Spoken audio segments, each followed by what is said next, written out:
everybody here ready? All right, then I'm going to go ahead and begin. First off, I would like to go over the goal of both teams here. Now, the goal of both teams, as it seems, to me at least, is that we need to boost Israel's self-reliance. As we stated in our quote in our first case from Prime Minister Netanyahu himself, Israel wants to become more self-reliant, not independent, self-reliant. To go with their 35-year-old son analogy, we're not exactly keeping Israel locked up in our basement. We're not allowing Israel to live in our basement at all. We're not letting Israel mooch off of the money that we give them. That is the entire idea of the affirmative team's case. They brought up the idea on how Israel is losing money by our plan, by buying from ours. I have two responses to that. First off, one, we are not making Israel buy our guns.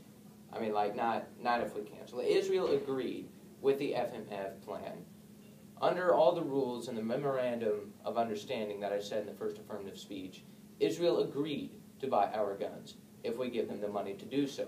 Israel is not losing any money at all. We are the ones losing money. The U.S. economy is losing money. It is our money, our dollars, that we give Israel to use to buy our guns. If they do buy our guns, it is not them losing money at all. The 26.3% leeway, if you will, the wiggle room, is for them, back whenever they needed it, to spend it elsewhere. Now that they no longer need it, now that they are a stronger, secure, self-reliant, they want to become self-reliant, they no longer need that exemption. They can think for themselves. They can buy just our weapons. They no longer need this exemption. The negative team brought up in the last speech on how we don't give aid to England or any of our other allies. I'm just going to stick with England for now. But England right now is been around for quite a while.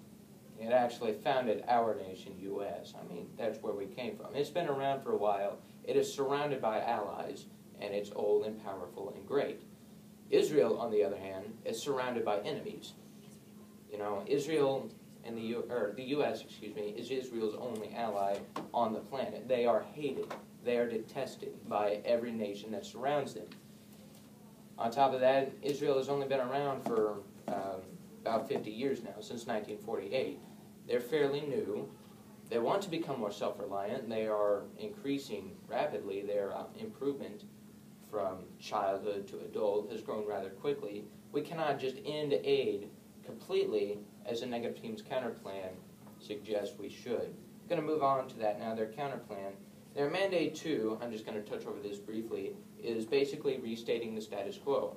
They want to end the FMF program in 2018, but that's already going to happen. In 2018, the FMF aid is just going to stop already. It's already going to happen. Their mandate 2 is restating the status quo. That is no change at all whatsoever. Mandate 2 is not going to solve anything at all. Several times I brought up in several speeches ago on the military aid is what's hurting the Israel economy, and the military aid this, and the military aid that. But as my partner asked in one of the cross-examinations, and the negative team never really had an answer to, the piece of evidence that they read said nothing about FMF aid. FMF is a part of military aid, but military aid is a whole big thing. It involves every single dollar of every single program that we ever give them. FMF is just one small part of military aid, not all of the military aid itself. Therefore, cannot be considered in this round. So, so once again, I'm just going to go over our goals here. Goals is self-reliance, not independence. The affirmative team is promoting self-reliance by getting rid of the exemption that Israel no longer needs.